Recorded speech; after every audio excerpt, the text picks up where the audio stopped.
सणासुदीचा हंगाम आलाय आणि जर तुम्ही तुमच्या घरासाठी नवे इलेक्ट्रॉनिक्स घेण्याचा विचार करत असाल तर आम्ही सांगतो तुम्हाला उल्हासनगर मधील सर्वात स्वस्त electronic showroom Mahalakshmi sales, Shivaji चौक, उल्हासनगर रोड नंबर 3 येथे सुरू आहेत धमाका ऑफर्स, तेही उच्च दर्जाचे प्रीमियम टीव्ही, सर्व मॉडेल्स आणि फक्त टीव्हीच नाही, एसी, फ्रीज, सिंगल डोअर आणि double door, washing machine, air cooler आणि डिग्री कूलर, डीप फ्रीजर, आटा चक्की, लॅपटॉप्स, वॉटर प्युरिफायर सगळं आहे एकाच शोरूम मध्ये आणि एकाच जागी.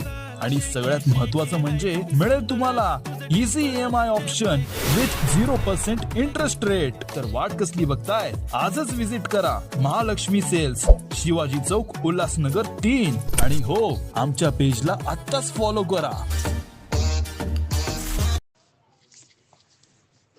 उल्लासनगर की राजनीति में तेजी से बढ़ते तनाव के बीच टीम ओमी कलानी के प्रवक्ता मनोज लासी ने भाजपा पर सीधा और बड़ा आरोप लगाते हुए माहौल गर्म कर दिया है.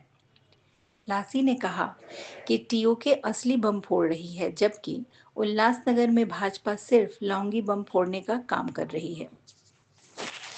लासी ने भाजपा में शामिल हुए नेताओं की कार्यक्षमता पर भी सवाल उठाए. उन्होंने गोधू कृष्णानी पर निशाना साधते हुए कहा कि वे कई महीनों तक घर से बाहर नहीं निकलते और जनता के बीच जाने से परहेज करते हैं, तो जनता का काम कैसे करेंगे. पूर्व महापौर पर भी तंज कसते हुए उन्होंने कहा कि नाम बड़े और दर्शन छोटे, उनकी सक्रियता सबको पता है. लासी का दावा है कि भाजपा छोड़कर गए अनुभवी नेताओं का असर भाजपा पर स्पष्ट रूप से दिख रहा है, जबकि भाजपा को मजबूरी में घर घर जाकर प्रवेश करवाना पड़ रहा है.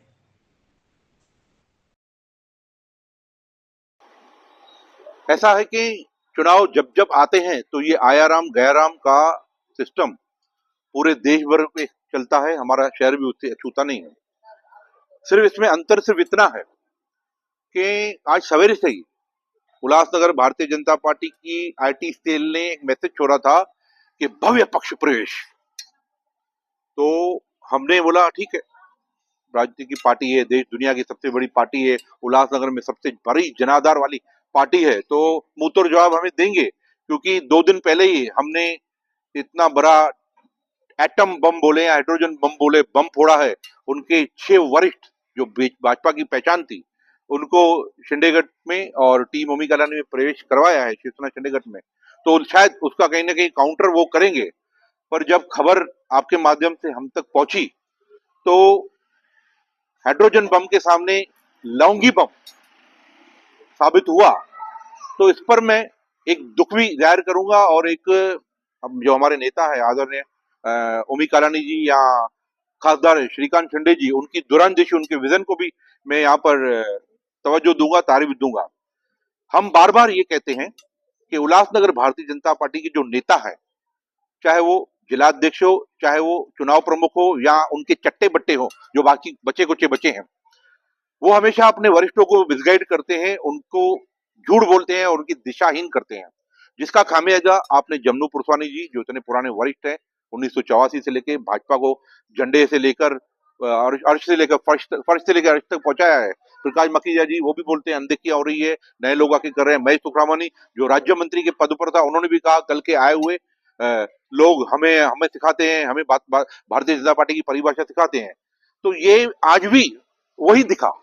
इतनी बड़ी चोट जो आज भाजपा को हमने 2 दिन पहले दी है, उससे भी वो उभरे नहीं. आज फिर उन्होंने उल्लासनगर के भाजपाइयों ने आदरणीय नेता, उनके जो प्रदेश के महाराष्ट्र प्रदेश के प्रदेश अध्यक्ष रविंद्र चौहान, उनको गुमराह किया कि साहब बहुत बड़ा पक्ष प्रवेश, टीम ओमी कलानी हिल जाएगी, कलानी हिल जाएंगी, शिवसेना के उप महापौर को हम ले रहे हैं, ये ले रहे हैं. पर जब नाम सामने आए परवीन कृष्णन, मुझे जो वाया मीडिया या उसके क्षेत्र के लोगों से पता चलता है, वो 3-3 महीने घर से नहीं निकलता.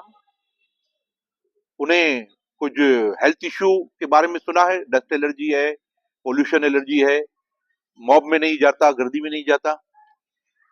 कृष्णानी परिवार व्यापारी परिवार है, औद्योगिक परिवार है, राजनीति में उनको रुचि है. परवीन कृष्णानी जी को है, उनकी माता जी कमला कृष्णानी जी, उनके पिताजी गोदू कृष्णानी जी कई बार चुनाव में खड़े थे. पर 2012 में पप्पू कालानी जी उनके ऊपर हाथ रखा तो पहली बार उनके परिवार के 2 नगर सेवक चुनकर आए।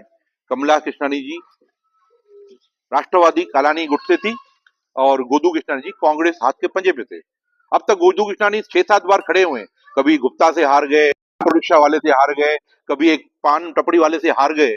तो 2012 में पहली बार पप्पू कालानी जी उनसे दोस्ती की और 2 उनके घर के सदस्य चुन के आए। खुद खड़े थे और राजनीति में आए थे 2017 के चुनाव से पहले। रवि तो लौंगी बम में इसके लिए कह रहा हूं, हमने तो हाइड्रोजन बम फोड़ा, इन्होंने लौंगी बम फोड़ा, अपने वरिष्ठों को दिशाहीन करके।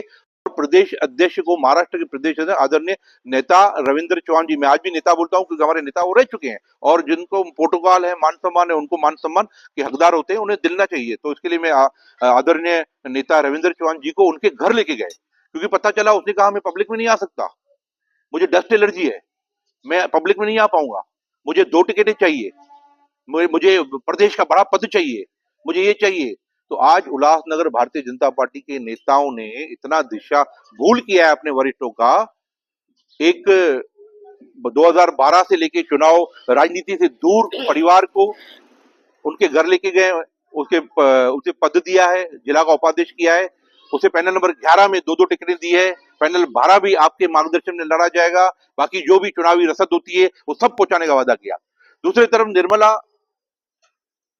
निर्मले विजया निर्मले जी, बिल्कुल वो शिवसेना जब एकत्र शिवसेना थी, उनकी महापौर थी, आरक्षण में उनको फायदा मिला था, पर दूसरी बार वो कभी चुनकर नहीं आई। 2007 से लेके वो भी राजनीति से दूर है, 5 नंबर क्षेत्र की है, उनके परिवार का कोई नहीं है, सिर्फ ये दिखाने के लिए कि हमने शिवसेना की महापौर को लिया। खबर बननी चाहिए मीडिया में, इसके लिए उल्लासनगर भाजपा ने अपने नेताओं को दिशा भूल करके ये आज का प्रवेश किया है। तो इसके लिए मैं कहता हूं हम बम डाल रहे हैं, वो लौंगी बम फोड़ रहे हैं, ये अंतर है। ऐसा नहीं लग रहा है देश की इतनी बड़ी पार्टी का स्तर देख चुका है जो लोगों के घर पे जा जाकर प्रवेश करवा रहे हैं अपनी पार्टी में? देखिए, मेरी इतनी औकात नहीं है, मेरी इतनी कुवत नहीं है, मैं इतनी बड़ी पार्टी की देश लेवल पे बात करूं या कहूं उत्तर गिर गया है। पर उल्लासनगर के भाजपा के जो आज पद सिद्ध नेतागण हैं, उन्होंने जरूर अपने वरिष्ठों की दिशा भूल करके आनंद फानन में निर्णय लेकर अपने कट्टर समर्थकों, खंदे समर्थकों जिनके ऊपर भाजपा कंधों पे थी, उन्हें नाराज करके पार्टी से भगा दिया है। तो उल्लासनगर भारतीय जनता पार्टी की ऐसी हालत हो गई है, लोगों को घर घर जाके उन्हें प्रवेश लेना पड़ रहा है। जो 2012 से 2007 से राजनीति से दूर है, उन्हें फिर से गमछे पहनाकर उनको प्रवेश दिया जा रहा है। गोदूमल कृष्णानी कालानी के काफी करीबी रह चुके हैं। गोदूमल कृष्णानी के परिवार काफी कंट्रोवर्सी में भी रहता है, कई बार उनको जान से मारने की धमकी आती है, कई बार उनके ऊपर आरोप लगते हैं, हत्या के आरोप लगते हैं। जैसे 2016 में नरेश चड्डी की हत्या के आरोप में उनके परिवार के ऊपर मामले दर्ज हुए। ये कंट्रोवर्सी वाला व्यक्ति, फैमिली, क्या आने वाले दिनों में शिवसेना और टीएमसी को कोई टक्कर दे सकता है? गोदूमल कृष्णानी जी एक व्यापारी, उल्लासनगर के जाने माने व्यापारी है। कृष्णानी परिवार, उनके परिवार के सभी व्यापारी हैं। मैंने कहा कि थोड़ा बहुत राजनीति का जो भी चस्का है तो उनके बेटे परवीन को है। कांग्रेस के वो पदाधिकारी थे, कांग्रेस पे हमेशा पदों पे रहे हैं, 2012 से पहले की बात कर रहा हूँ। और ये हकीकत है, कृष्णानी परिवार और पप्पू कालानी जी, विशेष गोदू कृष्णानी जी और पप्पू कालानी जी के अच्छे संबंध हैं, उनकी मित्रता अच्छी है, जगजाहिर है। पर ठीक है ना, मित्रता, पारिवारिक संबंध, व्यक्तिगत संबंध अपनी जगह पे होते हैं, राजनीतिक संबंध, राजनीतिक फैसले या राजनीतिक वाटचाल या जो भी कदम होते हैं वो अपनी जगह पे होते हैं। आज गोदू कृष्णानी के ऊपर आपने कहा हत्या के आरोप है या उनकी हत्या के प्रयास किए गए या कंट्रोवर्सी में रहते हैं, बहुत बार जमीन हड़प करने के मामले आते हैं, लोग कहते हैं कि डुप्लीकेट पेपर्स उनके पास मिले थे, ऐसे रेट्स पड़ी थी, ये पड़ी है, इस तरह के आरोप उनके ऊपर लगे हैं। कुछ विचाराधीन भी है, कुछ न्यायालयों में पेंडिंग है, कुछ एफआईआर पेंडिंग भी है। तो राजनीति इन बातों से मुझे लगता है पड़े होनी चाहिए और वो व्यक्तिगत आदमी, विशेष व्यक्ति की सोच या उसके अपने वो स्वार्थ रहेंगे या गुजरेगा। पर आज जो प्रवेश हुआ है, मैं बात उस पर करूं तो एक तरफ जमनू पुरस्वानी जी, महेश सुखरामानी जी, प्रकाश माखीजा जी, राम चाली जी, मीना सोंडे जी, किशोर अनवारी जी और इनके पीछे और 6 भारतीय जनता पार्टी के पूर्व नगर सेवकों की लाइन कतार लगी पड़ी है। और एक तरफ 2012 से परवीन कृष्णानी जी राजनीतिक क्षेत्र से क्या शहर में दिखे ही नहीं है और विजया निर्मले जी 2007 के बाद आरक्षण में उनको महापौर का मौका शिवसेना पार्टी ने दिया था और उसके बाद वो नहीं दिखी है, तो एक तरफ टाइम बम है, एक तरफ लौंगी बम है, ऐसा बोला जा सकता है।